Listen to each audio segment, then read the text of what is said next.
ખ્યાતિગંજના medical માફિયાઓ આખરે ઝડપાયા છે। અમદાવાદ ક્રાઇમ બ્રાન્ચે મોટું ઓપરેશન પાર પાડ્યું છે। કેસમાં ફરાર થયેલા 5 આરોપીઓને ક્રાઇમ બ્રાન્ચે દબોચી લીધા છે।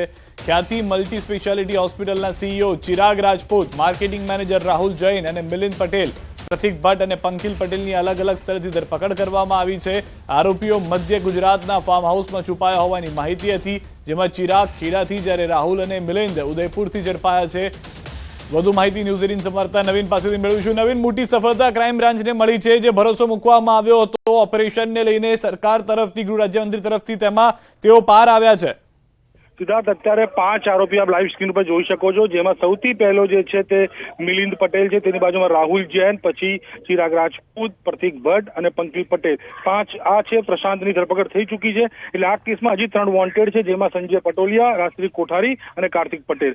હવે વાત કરીએ આ આરોપીઓની, તો આ લોકો ફરાર હતા, જેમાં ઉદયપુર, ખેડા અને નડિયાદના અલગ અલગ ફાર્મ હાઉસમાં આ લોકો છુપાઈને હતા। તે પ્રકારની માહિતી ક્રાઇમ બ્રાન્ચને મળતા ક્રાઇમ બ્રાન્ચે તમામ લોકોને ઉપાડી લીધા છે।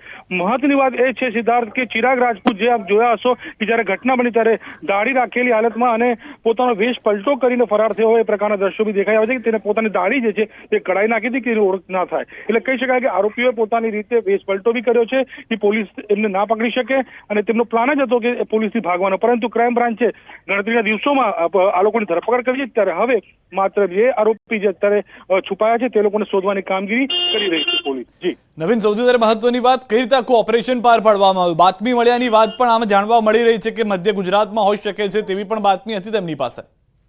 બિલકુલ, પોલીસ પાસે બાતમી હતી કે આ લોકો કોઈ વધારે આગળ ગયા નથી, પરંતુ અહીંયા નજીકમાં હોઈ શકે છે। પરંતુ કેટલાક આરોપીઓ રાજ્ય બહાર હોઈ શકે છે, એ પ્રકારની માહિતી ક્રાઇમ બ્રાન્ચે મળી હતી। અને ગઈકાલે ન્યૂઝ 18 પાસે ઇન્ફોર્મેશન હતી કે આરોપીઓ જે છે તે હાથમાં આવી ગયા છે। અત્યારે આજે તેમની ધરપકડ જે છે તે કરી લેવામાં આવી છે ઓફિશિયલ, અને 5 આરોપીઓ ગુજરાત રાજ્યમાં અને ગુજરાત રાજ્યની બહાર હોવાની માહિતી જે છે તે સામે આવી રહી છે। નવીન, સૌથી વધારે મહત્વની વાત છે કે હજી કેટલા આરોપીઓ અને કયા મુખ્ય આરોપીઓ જે ફરાર છે કે જેને પણ પકડવા જરૂરી છે કે જેઓ ભૂગર્ભમાં છે? જી, અત્યારે આ કેસની અંદર કુલ મેં કીધું 6 આરોપીઓ પકડાઈ ગયા, જેમાં સૌથી પહેલા પ્રશાંત જે ઓપરેશન કરનાર છે, મિલિંદ, ચિરાગ, પંકિલ પટેલ, પ્રતિક ભટ્ટ, રાહુલ જૈન। હવે જે રહ્યા છે કાર્તિક પટેલ, જે વિદેશમાં છે, તેની સામે જે રેડ કર્નર નોટિસની જે કાર્યવાહી છે તે થઈ રહી છે। તેની સાથે સાથે હવે 2 આરોપીઓ જે ભારતમાં છે અત્યારે કે ગુજરાતમાં હોય એના એવા આરોપીઓ રાષ્ટ્રીય કોઠારી અને સંજય પટોલિયા, આ 2 આરોપીઓ અત્યારે ફરાર છે, તેને પકડવાની કામગીરી જે છે તે કરવામાં આવશે। પરંતુ અત્યારે આ કેસની અંદર બીજા કોઈ નામ સામે આવે છે કે કેમ તે દિશામાં પણ તપાસ કરવામાં હાલ આવી રહી છે। સિદ્ધાર્થ નવીન, વધુ એક મહત્વની જાણકારી કે ખુદ ક્રાઇમ બ્રાન્ચ પાસે કેટલાક લોકો આવી રહ્યા છે કે જેઓ ભૂતકાળમાં પણ ભોગ બન્યા હતા આ રીતે ખોટા ઓપરેશનનો, અને તેઓના પણ નિવેદન લેવામાં આવી રહ્યા છે। સિદ્ધાર્થ, બિલકુલ, જે આરોપીઓ જે મતલબ કે આ લોકો ઓપરેશન કર્યા હતા અને જેમાં કેટલાક લોકોના મોત બી થયા હતા, એ પ્રકારની 2 કિસ્સાઓ સામે આવ્યા છે। જે વસ્ત્રાપુર પોલીસ સ્ટેશનમાં 2 AD એટલે કે અકસ્માત મોત દાખલ થઈ, તે અકસ્માત મોતને ફરી રીઓપન કરવામાં આવ્યું છે કેસને, અને રીઓપન બાદ જ જે છે તે માહિતી લેવામાં આવશે કે આ કેસમાં પણ આ લોકોની બેદરકારી હતી કે કેમ। એટલે કે ખ્યાતિ હોસ્પિટલ જેટલા બી કેમ્પો કર્યા છે અને તે લોકો જેટલા બી લોકો દર્દીઓના ઓપરેશન કર્યા છે, તમામ ઓપરેશનની માહિતી એકત્રિત કરવામાં આવી રહી છે। અને આ કેસમાં એટલે કે આમની સામે કોઈક અકસ્માતનો મોત જે દાખલ થયેલો ગુનો છે તેને રીઓપન કરીને તેમની સામે જે છે ફરીથી કાર્યવાહી થશે। એટલે કે સિદ્ધાર્થ, આ લોકોને ભય જ નહોતો, કારણ કે જે ભૂતકાળમાં પણ 3 થી 4 લોકો એક્સપાયર થઈ ગયા હતા, પરંતુ પોલીસે તે સમયે કોઈ કાર્યવાહી નહોતી કરી, કોઈ અરેસ્ટ નહોતો કર્યો, જેથી આ લોકોની હિંમત ખુલી છે, જેના કારણે જ આ પ્રકારની આખી મોટી ઘટના કૌભાંડ સામે આવ્યું છે। નવીન, સૌથી વધારે મહત્વની વાત, ગૃહ રાજ્યમંત્રીએ ભરોસો મૂક્યો ક્રાઇમ બ્રાન્ચ ઉપર, અને ક્રાઇમ બ્રાન્ચ એ ભરોસા ઉપર પણ સફળ રહ્યું છે। ભલે હજી 2 લોકો કે જે વિદેશમાં છે કદાચ તેને પણ પકડવામાં આવશે, પરંતુ બાકીના જે મુખ્ય આરોપીઓ હતા તે પકડમાં છે। સીધા સામાન્ય રીતે આવો મોટો કેસ હોય અને આ પ્રકારની આટલી મોટી જે વાત કરીએ કે આ પ્રકારે આથી મતલબ આરોપીઓની સંખ્યા વધારે હોય, ફેલાયેલી હોય અને ખૂબ જ હાઈ પ્રોફાઇલ ચર્ચાસ્પદ કેસ હોય, તો સામાન્ય સ્થાનિક પોલીસ સ્ટેશનની ક્ષમતા ઓછી હોય છે, કેમ કે તેમની પાસે આ સિવાય અન્ય કામો પણ હોતા હોય છે। અને આ કેસ એક ગંભીર કેસ બની ગયો હતો, અને જે રીતે ખ્યાતિ હોસ્પિટલે લોકો સાથે મતલબ દગોચ કર્યો છે અને પૈસા કમાવા માટે લોકોને ચીર્યા છે, તો એ કેસ ખૂબ જ ગંભીર બની ગયો હતો। ગૃહ વિભાગથી લઈને હેલ્થ ડિપાર્ટમેન્ટ તમામ લોકો આની અંદર ઇન્વોલ્વ થઈ ગયા હતા, અને જેના કારણે જ તાત્કાલિક ધોરણે ગૃહ વિભાગે આદેશ કર્યો કે જે પણ લોકો આની અંદર ઇન્વોલ્વ છે, મતલબ કે જે પણ દોષિત છે તેને છોડવામાં ના આવે, જેના કારણે જ ક્રાઇમ બ્રાન્ચ એક સક્ષમ જે કહી શકાય એજન્સી છે, ગૃહ વિભાગે તેમનો વિશ્વાસ કરીને અને તેમને જે છે તે કેસ સોંપવામાં આવ્યો હતો। નવીન, સ્પષ્ટ છે જ્યારે આ સૌથી પહેલા ઘટના પ્રકાશમાં આવી, રાહુલ જૈન જે સીઈઓ છે ત્યારે ડંફાસ મારી રહ્યો હતો કે અમે પૂરેપૂરો સહયોગ કરીશું, અમે કોઈ ખોટું કામ નથી કર્યું। બીજા દ્રશ્યો પણ તેને બતાવી રહ્યા છે, અને હવે આખો વેશ પલટો થઈ ગયો છે, ન દાઢી ન ચશ્મા, આખી એક અલગ જ જાતની ઓળખ થઈ ગઈ છે। બિલકુલ, મેં સૌથી પહેલા જે કીધું કે ચિરાગ રાજપૂતથી તમામ લોકો જે હતા તે લોકો પોતાનો વેશ પલટી દીધો છે, કારણ કે તે લોકોને બીક હતી કે પોલીસ તેમને શોધશે તો કદાચ તેમનો ફોટોના આધારે તેમની ધરપકડ તાત્કાલિક થઈ જશે. પરંતુ ચિરાગ રાજપૂત જે ડંફાસ મારી રહ્યો હતો જ્યારે આ ઘટના બની ત્યારે, તે સમયે તેને ડંફાસ મારતા અને પોતે કશું થયું નથી, નિર્દોષ છે એ પ્રકારની જે લોકોને ચર્ચા કરી રહ્યો હતો. પરંતુ તે પોતે બી ડરના કારણે કહો, બીકના કારણે કહો, તેને પોતાનો જે વેશ પલટો છે તે વેશ પલટો કરી દીધો છે અને પોતે દાઢી રાખી છે, દાઢી કાઢીને અને ક્યાંક ને ક્યાંક લોકોથી અથવા પોલીસથી બચવા માટે આ પ્રકારની તેને અપનાવી હોય એ પ્રકારની માહિતી પણ સામે આવી રહી છે. અત્યારે મેં કીધું પ્રમાણે 2 આરોપી હાલ ફરાર છે, રાષ્ટ્રીય કોઠારી સંજય પટોલિયા અને એક આરોપી મુખ્ય જે છે તે વિદેશમાં હોવાનું સામે આવી રહ્યું છે, જેથી આ 3ને પકડવા માટે ટીમો જે છે કાર્યરત છે અને અન્ય આ કેસની અંદર બીજા કોઈ આરોપી સામે આવશે કે કેમ તે દિશામાં પણ તપાસ કરવામાં આવશે. સિદ્ધાર્થ, બીજી મહત્વની માહિતી કે હવે થોડાક ક્ષણોમાં જે ખુદ ક્રાઇમ બ્રાન્ચના જે જોઈન્ટ કમિશનર ઓફ પોલીસ છે તે બ્રીફ કરશે અને કઈ રીતે પકડાયા છે, ક્યાં ક્યાં છુપાયા હતા અને શું વિગત માહિતી છે તે તમામ અત્યારે મીડિયા સમક્ષ રાખવાના છે, કારણ કે ખુદ જેસીપી અત્યારે જે ક્રાઇમ બ્રાન્ચના છે તે આની અંદર તમામ પ્રકારની માહિતી પ્રોવાઈડ કરવાના છે. જી નવીન, વધુ એક જાણકારી આપની પાસેથી એ જોવે છે કે હવે આગળની કાયદાકીય પ્રક્રિયા શું રહેશે આ તમામ લોકો જ્યારે પકડાઈ ચૂક્યા છે ત્યારે? બિલકુલ, જે રીતે આગળ જે તમામ સામે જે ગુનો દાખલ થયેલો છે, ગંભીર પ્રકારનો ગુનો દાખલ થયેલો છે, જેથી સેશન ટ્રાયલ ગુનો છે, અલગ અલગ કલમો હેઠળ આ લોકોની સાથે ચેડા કર્યા છે, તો તે તમામ દિશામાં જે છે તપાસ કરવામાં આવશે અને વધુમાં વધુ સજા થાય, વધુમાં વધુ આ લોકો સામે કડક કાર્યવાહી થાય તે પ્રકારની જે કાર્યવાહી છે તે ગતિવિધિ સાથે પોલીસ જે છે તે કામગીરી કરી રહી છે. અને અત્યારે સિદ્ધાર્થ આપણે જે રીતે અત્યારે પોલીસ કમિશનર છે ક્રાઇમ બ્રાન્ચના તે હવે બ્રીફ કરશે અને કઈ રીતે આખી આ લોકોને પકડવામાં આવ્યા છે એ તમામ પ્રકારની માહિતી જે છે તે મીડિયા સમક્ષ આપશે. જી નવીન, આપ અમારી સાથે જોડાયેલા રહેશો તો હાલના જે દ્રશ્યો આપ જોઈ રહ્યા છો, ચિરાગ રાજપૂત, રાહુલ જૈન, આ તમામ લોકો જે છે તેઓ પકડાઈ ચૂક્યા છે. પોલીસ કમિશનર તરફથી અથવા તો જોઈન્ટ પોલીસ કમિશનર તરફથી ટૂંક સમયમાં નિવેદન પણ આવી શકે છે. જે રીતે નવીને પણ હાલમાં જણાવ્યું છે તે પ્રમાણે ખ્યાતિકાંડના માફિયાઓને પકડવા માટે આખું એક ટ્રેક રાખવામાં આવ્યો હતો. તેઓ ક્યાં છે તેને લઈને ઓળખ કરવા માટેના પ્રયાસ થતા હતા. 2 તસવીરો અમે આપને બતાવી રહ્યા છીએ. એક તરફ એ ઘટના દિવસની ડંફાસ મારતો સીઈઓને આપ જોઈ રહ્યા છો કે જે સમયે ડંફાસ મારી રહ્યો હતો ને એવું કહેતો હતો, જ્યારે મીડિયાએ સવાલ કર્યા કે તમારી બેજવાબદારી છે, તમારા કારણે આ થયું છે, ત્યારે તેમણે કહ્યું હતું કે તેવું કંઈ પણ નથી, આ ઓપરેશન સામાન્ય હતું, પરંતુ દર્દીઓના કન્સન્ટ સાથે કરેલા ઓપરેશનમાં આવી ઘટનાઓ ઘટતી હોય છે અને હવે જે પરિસ્થિતિ છે બદલાઈ ગઈ છે. પોતે બકરી ભરીને ઊભો છે. એફઆઈઆર દાખલ કરવામાં આવી હતી અને પ્રથમે વસ્ત્રાપુર પીઆઈએ એની તપાસ સંભાળી હતી અને આ પછી સીપી સાહેબની હુકમથી આ કેસ ક્રાઇમ બ્રાન્ચનું ટ્રાન્સફર કરવામાં આવ્યું હતું. એક આરોપી ડૉક્ટર વજરાની, પ્રશાંત વજરાનીની 5 દિવસની રિમાન્ડ અને પછી ફરી રિમાન્ડની માંગણી કરતા એમાં પણ ઘણી બધી કડીઓ ક્રાઇમ બ્રાન્ચનું મેળવવામાં સફળ થઈ છે. ટોટલ આરોપી આપણે જોઈએ તો અત્યાર સુધી 8 આરોપી જાહેર કરવામાં આવે છે, જેમાંથી 1 આરોપી પહેલાં પકડાઈ ચૂક્યા છે. 5 આરોપીનો પકડવા માટે ક્રાઇમ બ્રાન્ચે કાલે અલગ અલગ સ્થળો પર રેડ કરતા 5નો પકડવામાં સફળ થઈ છે. આ જ્યારે અહીંથી પહેલાં આ લોકો બધા ઉદયપુર ગયા અને ઉદયપુરથી રાજસમંદ ગયા અને રાજસમંદથી ચિરાગ રાજપૂતનો દોસ્ત છે એને ફાર્મ હાઉસ ખેડામાં રૂક્યા હતા. આ લોકો નોર્મલ કોલ પર વાત ના કરતા હતા, ચાઇનીઝ અને રશિયન એપથી એકબીજાની સંપર્કમાં હતા, જેનો ધ્યાનમાં લઈને ડીસીપી ક્રાઇમ અજીત રાજન સાહેબ અને એસીપી શ્રી ભરત પટેલ અને તમામ સાયબરની પણ ટીમો, ક્રાઇમ બ્રાન્ચની અલગ અલગ કુલ 10 ટીમો બનાવવામાં આવેલ હતી અને સાયબર એક્સપર્ટની પણ મદદ મેળવી અને આ લોકોનો લોકેટ કર્યા અને ગઈકાલે આ લોકોનો ત્યાંથી ધરપકડ કરીને આજે અહીંયા લઈને આવ્યા. હવે જો મુખ્ય આ લોકોનો આરોપી છે, પ્રથમ જેટલા બી ટાઈમ અમે મળ્યા છે એની પૂછપરછમાં ચિરાગ રાજપૂત એનો મેઇન આરોપી છે. ચિરાગ રાજપૂતનો ભૂતકાળ પણ ગુનાહિત છે. બોમ્બઈમાં એને વિરુદ્ધમાં ચીટિંગનો ગુના દાખલ થયેલા છે અને જોઈએ તો આ પહેલાં મેડિકલ રિપ્રેઝેન્ટેટિવ અલગ અલગ હોસ્પિટલમાં કામ કરતો હતો અને ખ્યાતિથી પહેલાં આ સાલ હોસ્પિટલમાં કામ કરતો હતો. ત્યાં પણ વાઇસ પ્રેસિડેન્ટની હોદ્દા ઉપર હતા. ત્યાંથી ખ્યાતિ હોસ્પિટલમાં આવ્યો અને અત્યારે એની પગાર 7 લાખ રૂપિયા મહિના છે. અને ખ્યાતિ હોસ્પિટલનો બીજા જો મેઇન આરોપી છે આ રાહુલ જૈન છે, જો સીએનો તરીકે ત્યાં કામ કરતા હતા. તમામ પૈસાની હેરફેર અને ઓડિટ રિપોર્ટ્સ જનરેટ કરવાનું, ખર્ચા પણ કરવાનું, અગર કોઈ ગિફ્ટ આપવાનો છે, કમિશન આપવાનો છે, આ પણ સેલ્ફ વિડ્રોલ અથવા ચેક મારફતે કમિશન અપાવતો હતો. આ પણ ખ્યાતિ હોસ્પિટલથી પહેલાં સાલ હોસ્પિટલમાં કામ કરતા હતા.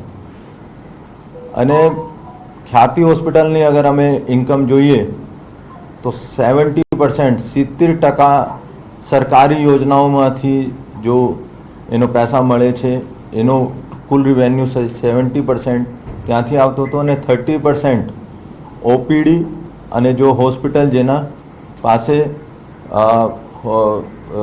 સર્જરી અને દાખલ કરવા માટે જો એને રૂમની વ્યવસ્થા નથી, આમ દર્દીઓ મારફતે 30% રિવેન્યુ ત્યાંથી મળતો હતો.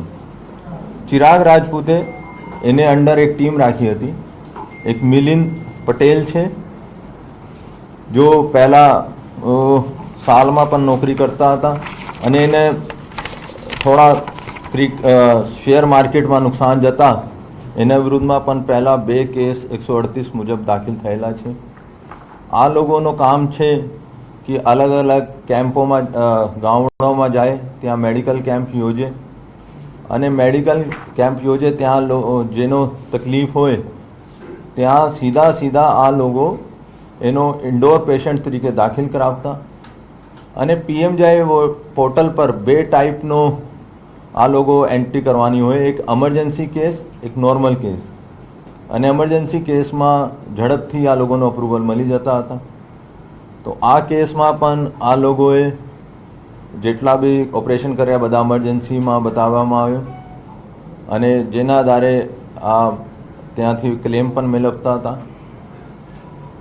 11 તારીખે આ ખબર પડી કે એમાંથી એક દર્દી જેને ઓપરેશન થયા હતા, સ્ટન્ટ મૂકવામાં આવ્યા તો એની ડેથ થઈ છે. ત્યારે ચિરાગ રાજપૂતે રાહુલ જૈનનો પણ ફોન કર્યો કે ડેથ થઈ છે, તમે જાણી લો. એને રિસેપ્શન પણ ફોન કર્યો ત્યારે ઘણા બધા ગામડાઓનો માણસો અને રિલેટિવ્સ ભેગા થઈ ગયા હતા. પછી એને ત્યાં કીધું કે ભાઈ તમે લોકલ પોલીસનો બોલાવી લો. અને જ્યારે મેડિકલ બોર્ડ ગાંધીનગર તરફથી આ લોકોની સ્ટેટમેન્ટ માટે બોલાવવામાં આવ્યા હતા ત્યારે એનો ખબર પડી ગઈ હતી કે આ લોકોની વિરુદ્ધમાં એફઆઈઆર થવાની છે.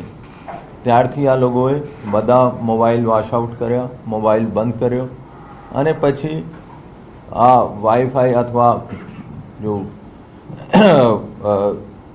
બેસિકલી ડોંગલ મારફતે આ લોકો એક દૂસરાના સંપર્કમાં હતા. ત્રીજા આરોપી પ્રતીક હીરાલાલ ભટ્ટ, ચોથા આરોપી હીરલાલ ભટ્ટ અને પાંચમા પંકિલ, આ બંને ચિરાગ રાજપૂતની માર્કેટિંગ ટીમમાં કામ કરતો હતો. પ્રાથમિક પૂછપરછમાં ચિરાગ રાજપૂત કહે છે કે એનો કામ ખ્યાતિનો બ્રેન્ડિંગ અને માર્કેટિંગનો છે અને આ લોકો જેટલા બી આસપાસનો હોસ્પિટલ છે જ્યાં બેસિકલી સર્જરી નહીં થઈ શકે અથવા એડમિશન નહીં થઈ શકે, આ લોકોનો ડૉક્ટર્સનો કન્વિન્સ કરે કે તમારે ત્યાં જો પેશન્ટ ઓપીડીમાં આવતા હોય તો તમે અમારે અહીંયા રેફર કરો. અને દરેક રેફરન્સ ઉપર પણ આ લોકો આ ડૉક્ટરોનો કમિશન પણ આપતા હતા. એની ડિટેલ્સ અમે મળી છે.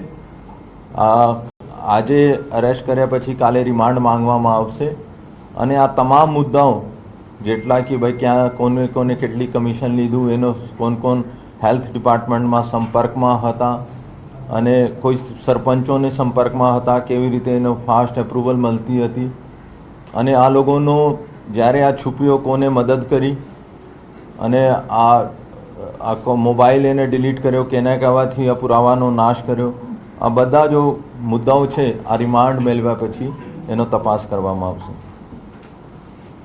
સર પીએમવાયજી અંતર્ગત અત્યાર સુધીમાં કેટલા ઓપરેશન થયા અને કેટલા રૂપિયા આ લોકોએ મેળવ્યા છે, કેટલા સમયગાળામાં? આ ડિટેલ્સ છે, પરંતુ જ્યારે એની પ્રાથમિક પૂછપરછમાં કહે છે કે ગઈ વર્ષનો ટોટલ ટર્નઓવર 11 કરોડ જેટલા પીએમજેવાય પોર્ટલ પરથી છે. હા, લાસ્ટ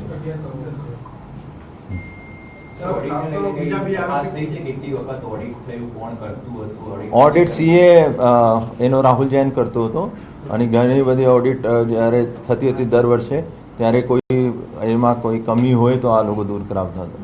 સર, આ જે ઘટના બહાર આવી બધી અનેક કિસ્સાઓ બહાર આવ્યા છે, અનેક લોકો મેડિકલ કેમ્પમાં ગયા હતા અને કેટલાક લોકોના ડેથ થયા છે. એ લોકોને હવે કઈ રીતે ન્યાય મળશે? એમની કોઈ અલગથી ફરિયાદ દાખલ કરવામાં આવશે, આમાં સાક્ષી બનાવવામાં આવશે કે કઈ રીતની કાર્યવાહી કરશે? 3 જેટલા દર્દીઓ વસ્ત્રાપુરમાં એનો રિલેટિવ્સે યાદી આપી છે. એની સીડી અત્યારે મળી છે. સીડી અને ડિટેલ ત્યાં મેડિકલ જો એક્સપર્ટ્સ છે સરકારી, એનો આપવામાં આવશે. ક્યોંકि હું આપને જણાવવા માગું છું કે આ મેડિકલ નેગ્લિજન્સ એક્ટ યા ડેલિબરેટલી એક્ટ છે કે આ લોકો જ્યારે મેડિકલ રિપોર્ટ એમાં ખાસ કરીને જોઈએ છે. આ મેડિકલ રિપોર્ટ આવ્યા પછી એના વિરુદ્ધમાં પણ કાયદેસર કાર્યવાહી કરવામાં આવશે. સંજય અને રાત્રિ બંને ફરાર છે, વોન્ટેડ છે. એ બંને ક્યાં કેમ હજુ સુધી તેમની સુધી નથી પહોંચી? આ પણ એમાં જો કાર્તિક પટેલ તો આઉટ ઓફ ઇન્ડિયા છે, પરંતુ જો રાજશ્રી જો બીજી ડિરેક્ટર છે, આ પણ આ ટૂંક સમયમાં આપનું માહિતી મળશે. એનો પણ અમે ધરપકડ કરવામાં રાહુલ પટેલ રાહુલ જૈન કાર્તિક પટેલના સંપર્કમાં હતા. ઘણી વાર એના જોડે ચેકથી જ્યારે પગાર આપવાની હોય એનો સાઇન પણ મેળવતા હતા અને કોઈ ખર્ચા મૂકવાનો હોય ત્યારે આ લોકો ડિસ્કસ કરીને એની બેલેન્સ શીટમાં ખર્ચા મૂકતા હતા. રાહુલ જૈન ઉદયપુરથી પકડાયો અને બાકી લોકો ખેડાથી પકડાયો. આ તપાસનો ઇસ્યુ છે, મુદ્દા છે. હું આપને કીધું છે કે રિમાન્ડ પછી આ લોકો ત્યાં પીએમજેવાય પોર્ટલ પર કોને કોને જોડે સંપર્કમાં હતા આ સીડીઆર અને આઈપીડીઆર મારફતે પણ ચેક કરવામાં. અમે આ જાણવામાં અત્યારે જેટલી બી તપાસ કરી છે કે ભાઈ કોને વધારે કમિશન લીધું અને કોને વધારે રેફરન્સ કર્યું, એના આધારે અમે તપાસ કરશું. તો અગર કોઈ, હું આ જાણવા માંગુ છું સરકારની, સીએમ સાહેબની, એચએમ સાહેબની, ડીજીપી સાહેબની અને સીપી સાહેબની પણ સ્પષ્ટ સૂચના છે, જો પણ કોઈ એમાં સંડાયેલા હોય એનો છોડવામાં નહીં આવશે. ક્યાં ક્યાં ભાગ્યા હતા, ક્યાં ક્યાં પોલીસથી બચવા માટે છુપાયા હતા અને ત્યાં આટલા સમય પછી નહોતા પકડાયા, એનું કારણ શું એમને કહ્યું જેથી કરી નહોતા પકડાયા? હું જે આપનો કીધું કે ભાઈ આ લોકો નોર્મલ કોલ પર વાત નથી કરતા અને ચાઇનીઝ અને રશિયન એપ મારફતે વાત કરતા હતા. અને એમાં પણ આ લોકો નોર્મલ સિમ કાર્ડ મારફતે નથી, આ ડોંગલ અથવા કોઈને ઘરમાં જઈને વાઈફાઈ મારફતે વાત કરતા. અહીંથી ભાગ્યો, અહીંથી ઉદયપુર ગયો, ઉદયપુરથી રાજસમંદ ગયો અને રાજસમંદ પછી ત્યાં ખેડા આવ્યો.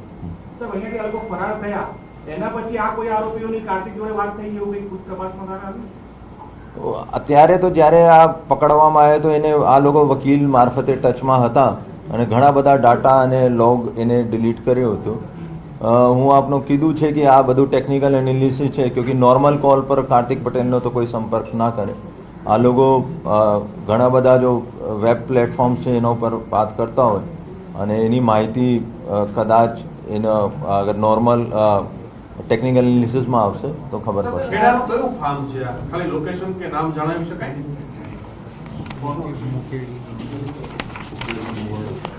આ છે ઉકેડી મુવાડા, તાલુકા કપ્પડવન, જિલ્લા ખેડા. અને એનો જો ફાર્મનો માલિક છે આ છે પ્રતીક કાંતિભાઈ પટેલ. પ્રતીક કાંતિભાઈ પટેલનો ફાર્મ છે ઉકેડીના મુવાડા, તાલુકા કપ્પડવન, જિલ્લા ખેડાનો. સર, આરોપીને ભાગવામાં મદદગારી છુપામાં કરી હતી, તેની સામે કોઈ ફરિયાદ દાખલ કરવામાં આવશે ખરા? આ જેને હું આપને કીધું છે કે ઘણા બધા એને એડવાઇસ લીધી અને મોબાઈલમાં એવિડન્સીસ ડિલીટ કર્યા અને પુરાવાનો નાશ કરવામાં આવ્યો, તો એની વિરુદ્ધમાં પણ 201ની કાર્યવાહી કરવામાં આવી. આરોપીઓનો મોબાઈલ અત્યારે સીઝ કર્યા છે અને એનો એફએસએલમાં મોકલવામાં આવશે તાકે જો ડિલીટ ડાટા છે. ચિરાગ અને રાહુલ જૈન અને મિલિંદ આ લોકો પહેલા ગયા હતા ને બાકી બે બાદમાં પાછળ ગયા હતા. બાકીના બે લોકો કઈ કઈ રીતે એના સુધી પહોંચ્યા? આ લોકો ત્યાં ઉદયપુર એકઠા થયા હતા ને અહીંથી ગાડીમાં ગયા હતા. બે પકડાય બાકીના જેના નામ હતા ને એ લોકોના કેવા પ્રકારની ભૂમિકા આખા કેસમાં હતી આખા જો નથી બે પકડાયા. અત્યારે પકડાય પંકિલ અને પ્રતીક. આ લોકો માર્કેટિંગ અસિસ્ટન્ટ તરીકે ચિરાગ રાજપૂત માટે કામ કરતા હતા. આ ગામમાં સરપંચોને જઈને સંપર્ક કરે, લોકલ લોકોનો સંપર્ક કરે અને નાના મોટા જ્યાં ગામડાઓમાં હોસ્પિટલ છે ત્યાં જ્યાં દર્દીઓ આવતા હોય એનો સંપર્ક કરે કે કોઈ તમારે વધારે સર્જરી અથવા સ્પેશલાઇઝ ટ્રીટમેન્ટની જરૂરત હોય તો આપ જો ખ્યાતિ હોસ્પિટલ રેફર કરશો તો આપનો કમિશન પણ મળશે. ડોક્ટરની વાત કરી કે એ લોકોને પણ આ લોકો કમિશન આપતા હતા. કેટલાક ડોક્ટરોના આવા દર્દીઓ આવતા એવા કેટલા ડોક્ટરોના નામ આવે કે જેટલા દર્દીઓ મોકલતા હોય અને ખાલી પ્રશાંત સિવાય બીજા કોઈ સર્જરી કરવા માટે ડોક્ટરો આવતા હતા જેનું બી નામ સામે આવ્યું હોય. એમાં 3 થી 4 લોકોનો પેનલ હોય છે. આ લોકો ત્યાં સર્જરી કરવા આવતા હતા અને જેવી રીતે આપનો પૂછ્યો છે કે ભાઈ આ કમિશન કોને કોને લીધું, આ ખરેખર આ કહે છે કે અમે ચેકથી બધા ગિફ્ટ લીધા છે અને કમિશન અમે ચેકથી આપતા હતા.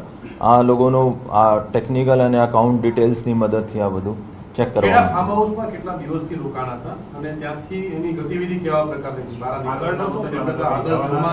જમવાનું ત્યાં કોણ આપી જતું હતું? કઈ રીતે રહેતા હતા ખેડાના ફાર્મ હાઉસમાં? આગળનો કેટલા દિવસ રોકાણ હતા? આ લોકોએ આગોતરા જામીન માટે અપ્લાય કર્યા હતા.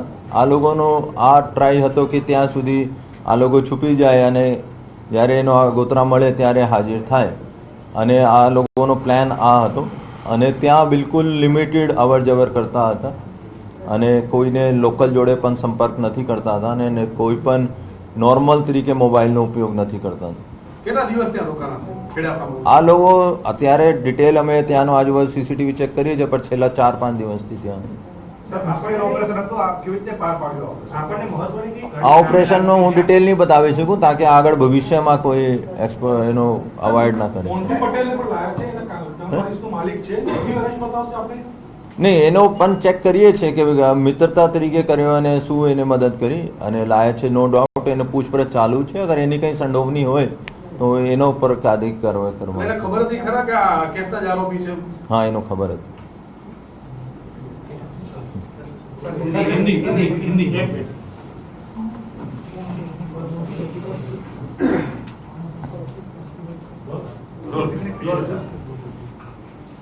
बाहर तरीके से है तो ये करके बाहर तरीके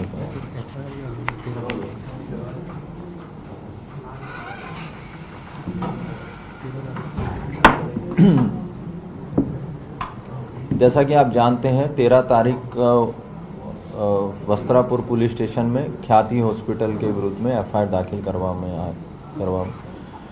आई थी.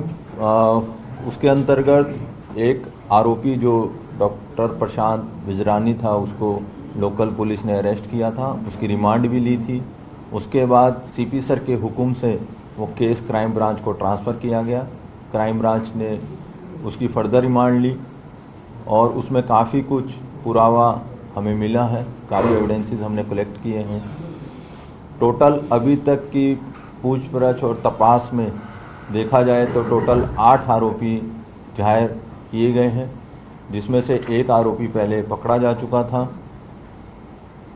कई दिनों से हमारी क्राइम की team DCP crime Shri Ajit Rajan ji की आगेवानी में सीपी साहब, एचएम सर, सीएम साहब और डीजीपी सर की मार्गदर्शन के अंदर भरत पटेल एसीपी श्री और उनके जो अलग अलग साइबर एक्सपर्ट और अलग अलग टीम इस पे काम कर रही थी. તો હાલમાં જે રીતે સ્પષ્ટતા કરવામાં આવી છે કે 4-5 દિવસથી ખેડાના એક ફાર્મ હાઉસમાં છુપાયેલા હતા. એક અલગ જાતની મોડસ ઓપરેન્ડી હતી. ફોનનો ઉપયોગ જે કોલ કરવા માટે નહોતા કરી રહ્યા, ચાઇનીઝ અને રશિયન એપનો ઉપયોગ કરી રહ્યા હતા. આવા અલગ અલગ જે શાતિર આરોપીઓ હોય તે પ્રમાણેની તેઓની મોડસ ઓપરેન્ડી હતી. પરંતુ ક્રાઇમ બ્રાન્ચે પોતાની રીતે આખી ઇન્વેસ્ટિગેશન કરી અને જે લોકો છે તેઓને પકડ્યા છે. સાથે જ આ દ્રશ્યો આપ જોઈ રહ્યા છો ખેડાના ફાર્મ હાઉસના દ્રશ્યો કે જ્યાં આગળ આરોપી રોકાયા હતા. એક્સક્લુઝિવ દ્રશ્યો અમે આપણે બતાવી રહ્યા છીએ. જે જાણકારી મળી રહી છે, જે રીતે જેસીપીએ પણ જણાવ્યું તે પ્રમાણે તેઓ અહીંયા આગળ જ રોકાયેલા હતા અને ખૂબ જ ઓછી અવર જવર કરતા હતા. સ્થાનિકોના સંપર્કમાં પણ ન હતા. જેથી કોઈને ખ્યાલ ના આવે કે ખ્યાતિકાંડ હોસ્પિટલના આરોપીઓ અહીંયા છુપાયેલા છે. કેટલાક આરોપીઓ કે જે ખુદ કમિશન બેઝ પર કામ કરતા હતા તેઓ માટે અહીંયા આગળ રહેવાની વ્યવસ્થા કરવામાં આવી હોવાની જાણકારી મળી રહી છે. તો ખેડાના ફાર્મ હાઉસ પહોંચ્યું છે. ન્યૂઝ 18 ગુજરાતી એક્સક્લુઝિવ દ્રશ્યો અમે આપને બતાવી રહ્યા છીએ. આ ખેડાના ફાર્મ હાઉસની અંદર આરોપીઓ રોકાયા હતા. દ્રશ્યોની અંદર આપ જોઈ રહ્યા છો તે પ્રમાણે પોલીસનો બંદોબસ્ત પણ હવે પહોંચ્યો છે. ત્યાં આગળથી વધુ તપાસ પણ શક્ય છે કે કરવામાં આવે કે કોઈ પુરાવા જે નાશ કરવાની વાત વારંવાર કહેવામાં આવી છે કે મોબાઈલની અંદર કેટલાક પુરાવા હતા, બીજા કેટલાક પુરાવા હતા જેને નાશ કરવામાં આ લોકો એક પ્રયત્ન કર્યા છે. 201ની કલમ તેને લઈને પણ ઉમેરવામાં આવી છે. તો આ બધા મહત્વના મુદ્દાઓ જે છે તે કરવામાં આવ્યા અને જે જગ્યા મુખ્ય રહી તે હતું ખેડાનું આ ફાર્મ હાઉસ જે દ્રશ્યોની અંદર આપ જોઈ રહ્યા છો. પહેલા બધા ઉદયપુર ભેગા થાય છે, ત્યારબાદ તેમાંથી 4 થી 3 આરોપીઓ જે છે તે ખેડા આવવા રવાના થાય છે અને ફાર્મ હાઉસની અંદર રોકાણ કરે છે.